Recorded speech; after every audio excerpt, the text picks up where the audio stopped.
Bien, y durante la primera etapa de la emergencia ocasionada por los incendios forestales, el Ministerio de Desarrollo Social se desplegó hasta las zonas afectadas para colaborar y restaurar los sitios dañados y sus damnificados. Una de las medidas más priorizadas por las autoridades era entregar, por ejemplo, el bono enseres, el cual consiste en entregar 1 millón de pesos a las familias afectadas. Pero ¿cuál es el balance de esta primera etapa de ayuda por la emergencia? Vamos a conversar esta hora con Juan Eduardo Faúndez, ministro subrogante de Desarrollo Social. Ministro, gracias por acompañarnos. No, gracias por la invitación. A ver, son dos puntos. Tenemos el bono enseres, muy relevante, y también lo que es la ficha FIBE, la ficha básica de emergencia.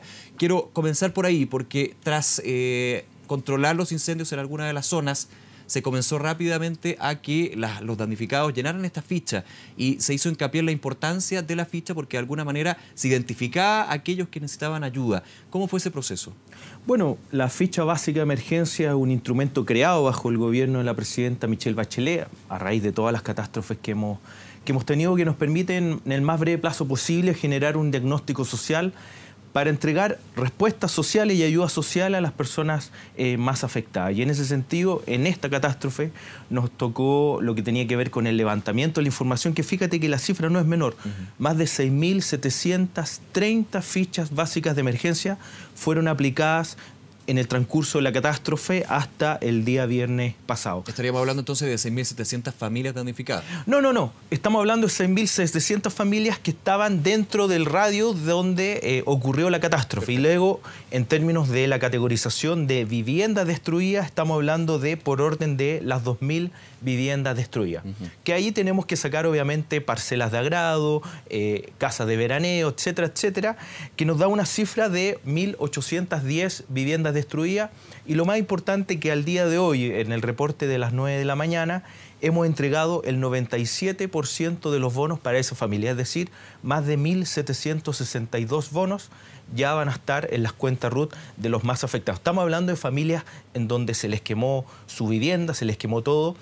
Y este bono, si bien es cierto, no resuelve el problema, ayuda a mitigarlo y ayuda efectivamente a entregarle efectivo para que los más afectados se pongan de pie a la vereda. Y con esto damos por término esta primera gran etapa de la emergencia y se anuncia obviamente lo que es ya derechamente lo que es la etapa de la reconstrucción. Vamos un poco con eso. ¿De qué se trata esta segunda etapa? Entiendo que hay que aplicar toda la energía en levantar viviendas de emergencia, porque está el bono enseres, está la identificación de los damnificados, pero ahora hay que levantar techo.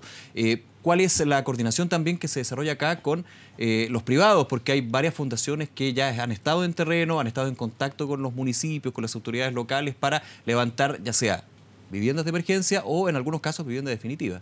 Bueno, primero ordenar los conceptos. Para nosotros es vivienda transitoria, porque efectivamente en la etapa de reconstrucción lo que queremos es que nuestras familias puedan tener una vivienda digna que sea definitiva. Y en ese sentido aprovechar el espacio a agradecer a quienes nos ven, que aportaron con sus dineros al mundo privado para poder ayudar también a mitigar esta catástrofe. Y en este sentido hemos ofrecido dos alternativas. Uno es el bono que va a ayudar a pagar el arriendo. Estamos hablando de una primera cuota de 400.000 pesos, después 5 cuotas de 200.000 pesos mensuales por 6 meses, prorrogable. Y la otra alternativa está que la familia puede optar para una vivienda de carácter transitorio. En zonas rurales casi, me atrevería a decir, el 99% se va a optar por vivienda transitoria. Dejando de lado la opción de arriendo. Porque los espacios efectivamente permiten instalar la vivienda transitoria y sobre la marcha trabajar en la solución de la vivienda definitiva. Sin embargo, en términos concretos, Santa Olga, donde los sitios son mucho más pequeños, hemos dado dos opciones que tienen que ver con esta modalidad del bono de arriendo o la opción de que ellos puedan señalarnos algún sitio, algún familiar, amigo, etcétera, que lo podamos acreditar y que tenga las condiciones técnicas para aquello, para que esto se instale. Y con respecto al tema del mundo privado, efectivamente el ONEMI y el gobierno regional de las 3 regiones están trabajando en conjunto con estos organismos para que, en el caso donde se puedan instalar esta vivienda de emergencia en los sitios que correspondan. Esa coordinación, voy a la pregunta en términos de que uno pensaría, está la ayuda por parte del Estado, está la ayuda por parte del sector privado. ¿Cómo no se topan? ¿Cómo se logra de alguna manera aunar los criterios, homogeneizarlos y finalmente llegar con la ayuda a donde es necesario? No no llegar a la duplicidad, por ejemplo, o de repente estar más enfocado en un sector y poder perder de vista otro sector que también está damnificado. Hemos visto lugares, por ejemplo, emblemáticos como Santa Olga, pero en otros sectores de la sexta, séptima y octava hay lugares donde había 1, 2 casas, 3 casas. Más no, complejo. primero dar la tranquilidad que ninguna familia chilena afectada por esta catástrofe no se va a quedar sin su ayuda.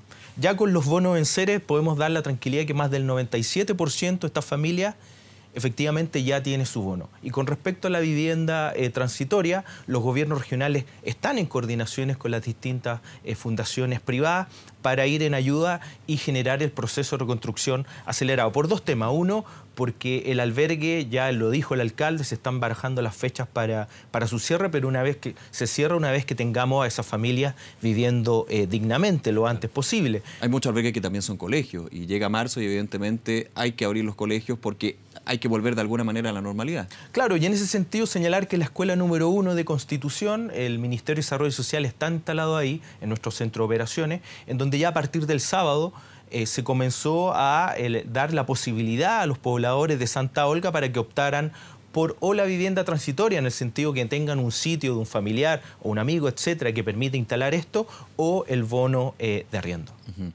Vuelvo a las fichas básicas de emergencia, porque era muy relevante levantar la información, tener claro qué familias necesitaban la ayuda y cómo administrarla. Sin embargo, escuchamos algunas denuncias, y ahí le pregunto a usted porque estuvo en terreno, de familias, de personas que llegaron a firmar estas fichas y en realidad no necesitaban la ayuda, o también otros lugares donde, independiente de la ficha, se tomaba como que era un damnificado y de alguna manera se quitaba la ayuda para aquellos que la necesitaban.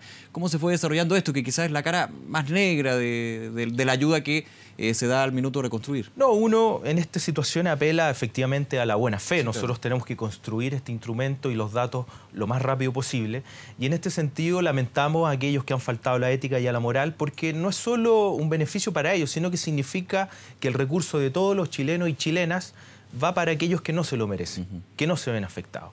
En este sentido, nosotros tenemos filtro. El primero es la ficha básica de emergencia, pero, seando francamente, es un autorreporte que en algunos casos se aplica en el albergue y, por tanto, el funcionario de desarrollo social o del municipio no ve in situ el territorio porque claro, la gente se desplazó. Lo segundo tiene que ver con el diagnóstico que hace el Servio y el Ministerio de la Vivienda, que es el organismo técnico para determinar efectivamente el daño estructural de aquella vivienda, que nos permite hacer un filtro final.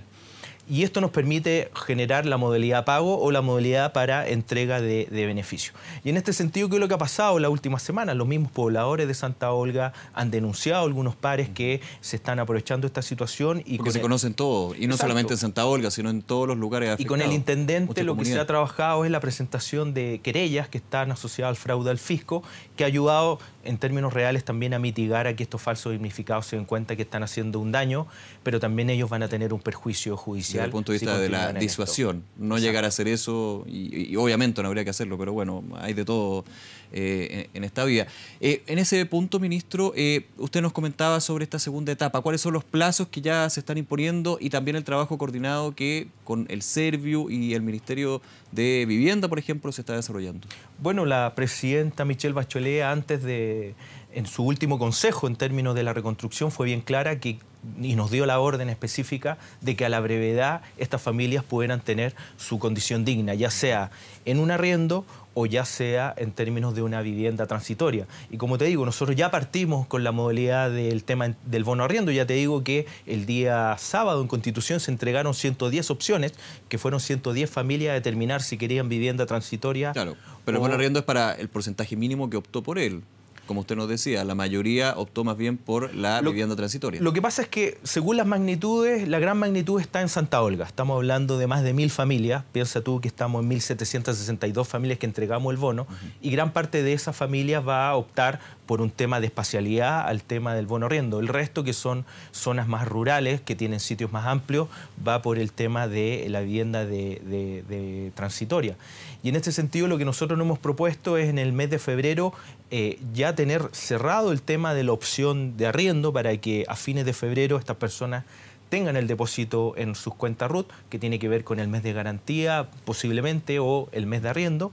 Y aquí yo me quiero detener con respecto a lo que significa la solidaridad que tenemos que tener los chilenos, no solo en épocas de emergencia, sino que también a aquellos que tienen casas para arrendar en la comuna de Constitución. Se denunció mucho de que se habían triplicado el valor de los arriendos, que por un libre mercado que existe en Chile se puede hacer. Lo que pasa es que evidentemente pedir a una persona que ha perdido todo, pagar el triple, porque la demanda y la oferta ahí tienen ese juego. Por eso te digo que nosotros apelamos al precio justo. Fíjate que cuando se tomaron las conversaciones con los dirigentes de Santa Olga, el municipio de Constitución, no fue baladí llegar al monto de 200.000 pesos, porque el promedio en el minuto en que se estaba discutiendo era entre 150, 140, 180. Pensando en los precios de arriendo antes de la emergencia. No superaba aquello. Por tanto, aquí yo quiero hacer un llamado a la comunidad de la región del Maule, principalmente, a que la solidaridad no solo se expresa en el momento de la catástrofe y depositando o entregando alimentos no perecibles, sino que también queremos apelar a la solidaridad que significa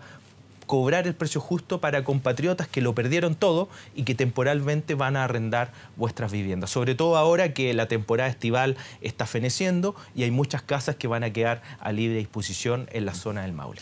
¿Cuáles son las otras necesidades que existen y el trabajo que ha hecho el Ministerio de Desarrollo Social ha notado? Porque tenemos las viviendas, evidentemente, ropa, alimentos, también apoyo psicológico en muchos casos. ¿Cuáles son los otros puntos que hay que tener bien en cuenta, considerando que usted lo decía, ministro, en algún minuto ya está toda la ayuda, pero desgraciadamente pasa que empieza a bajar la intensidad desde el sector privado, público, porque se empieza a, de alguna manera, disolver esta situación de emergencia crítica? Bueno, principalmente lo que nos han señalado tiene que ver con la estabilidad laboral, con la fuente laboral. En este sentido, el Ministerio de Economía ha trabajado intensamente, el Ministerio de Agricultura con las forestales en términos de generar ciertos plazos que permitan a nuestros ciudadanos seguir cobrando su sueldo. Hay planes específicos que es para ello. Y lo otro también tiene que ver con la contención, porque enero, febrero se va, viene marzo, entre comillas ya terminó la temporada estival, viene el invierno. Y lo que nosotros queremos a la brevedad, eso sí, es poder instalar estas viviendas transitorias, poder tener ya pagado el bono arriendo a nuestros compatriotas para que ya el mes de marzo parta un mes en régimen en donde no sea tan fuerte lo que significa una pérdida del hogar. Y lo dijo el encargado de la reconstrucción, Sergio Galilea, el subsecretario, que efectivamente pretendemos de aquí a septiembre, octubre ya tener esta situación normalizada. Y también considerando ese aspecto, el tema laboral, que va a ser bien clave en los próximos meses. Comienza marzo, comienzan también mayores gastos. No, desde luego, y es por eso también que es importante que el jefe de familia, la mujer jefa de hogar, pueda tener un lugar seguro donde pernoctar, resolver esa situación para que en definitiva también pueda hacerse cargo de la otra disyuntiva que significa una catástrofe de esta magnitud. El techo como prioridad, pero de ahí también un apoyo que se va a seguir manteniendo con aquellos damnificados. No, desde luego, no los vamos a dejar, esa es la orden por parte de la presidenta Michelle Bachelet. Quiero destacar algo inédito, que de repente las cifras... Te digo, en menos de 15 días los equipos liderados por el Ceremi José Ramón Letelier y por Nicolás López, estamos hablando de que se encuestaron a más de 6.279 familias, algo que quizás no sé si otro país será capaz en tan breve plazo posible de poder sentarse acá y decir hemos entregado los bonos en serio, pasamos a una segunda etapa y por sobre todo tenemos un diagnóstico social en emergencia de calidad. Esto surge efectivamente a raíz de las últimas catástrofes en donde revisamos nuestros instrumentos y nos permitió ahora dar en tiempo y forma esta respuesta inmediata. Bien, muchísimas gracias por acompañarnos, una ayuda que se mantiene y un trabajo evidentemente por parte de los distintos estamentos que está funcionando en las zonas afectadas. Muchísimas gracias. No, gracias a ti. Muy buenos días.